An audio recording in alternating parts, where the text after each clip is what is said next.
The shift from hurt to power, you don't get stronger by trying to convince someone that losing you was a mistake.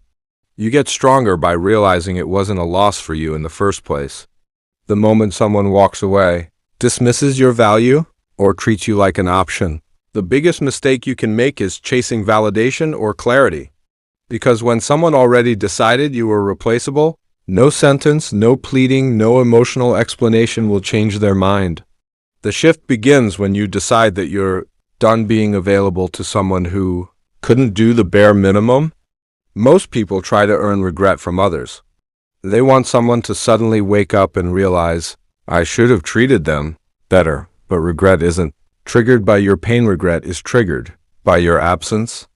The moment you stop reacting, stop explaining, stop waiting, and stop hoping, that's where power shifts. You don't create regret by communicating what they lost. You create regret by becoming someone they no longer have access to. People don't miss you when you're still there. They miss you when you're gone. The truth is, you held on longer than you should have because you believed something could change. If you just proved your loyalty, patience, or love, you thought giving more would finally make them see your value.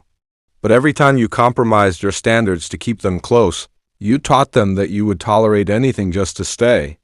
That's how power was lost, not because they left, but because you didn't leave earlier.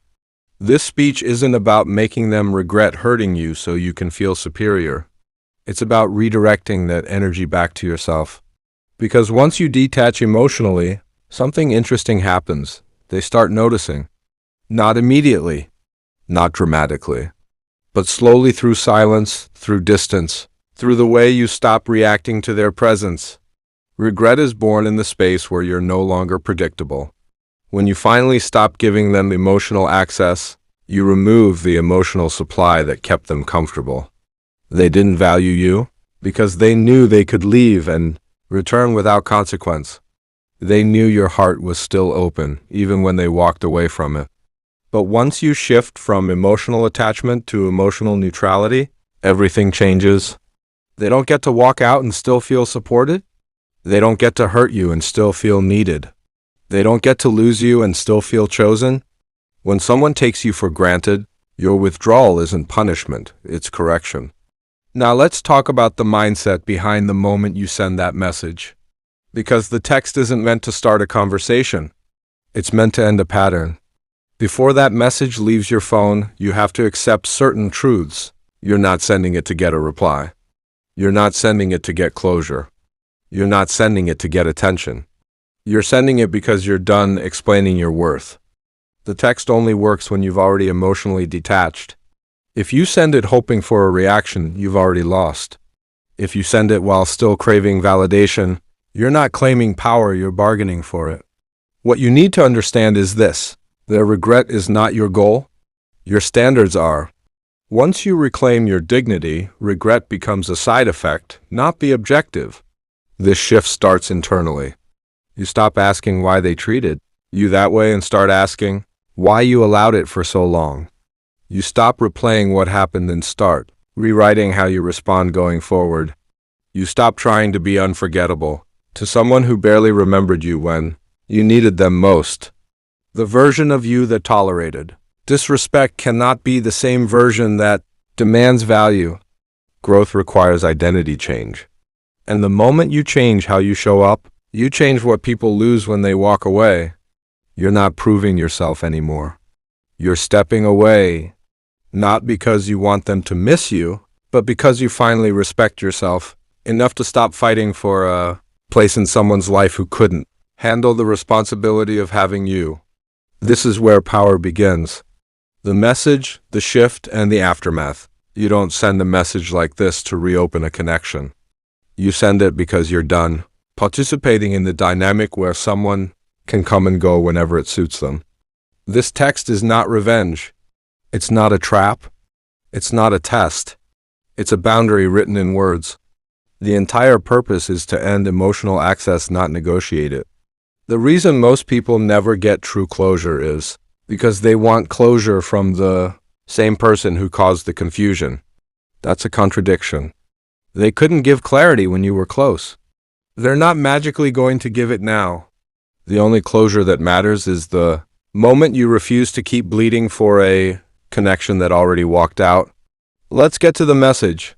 The one text. You send this when you're emotionally done, not in anger, not while crying, not while hoping. You send it after you've already detached. Here's the message. I've been doing a lot of thinking. I don't hold any anger, but I'm not available for this dynamic anymore. I've outgrown what we were, and I'm choosing a direction that doesn't involve going in circles. I wish you well, but I need distance from here on out. Notice what it does not do. It doesn't beg. It doesn't blame. It doesn't ask for clarity. It doesn't seek attention. It doesn't offer a return path. It closes the door without slamming it. That's why it hits harder than emotional messages. Emotional messages feed ego. Neutral messages threaten ego. When someone loses emotional control over you, the power balance flips. They expected pain, tears, clinging explanations, or desperate attempts to reconnect patterns they benefited from before. What they get instead is emotional independence, which forces them to confront your absence instead of your reaction. People don't regret hurting you when you're still hurting. They regret hurting you when you're healed. Why this text triggers regret. Regret doesn't come from losing you, it comes from realizing you no longer need them. Before this moment, your presence was predictable. They knew you'd respond. They knew you'd return. They knew they still mattered. This text delivers 3 psychological hits. 1. You remove emotional supply. They no longer get validation, attention, or reassurance.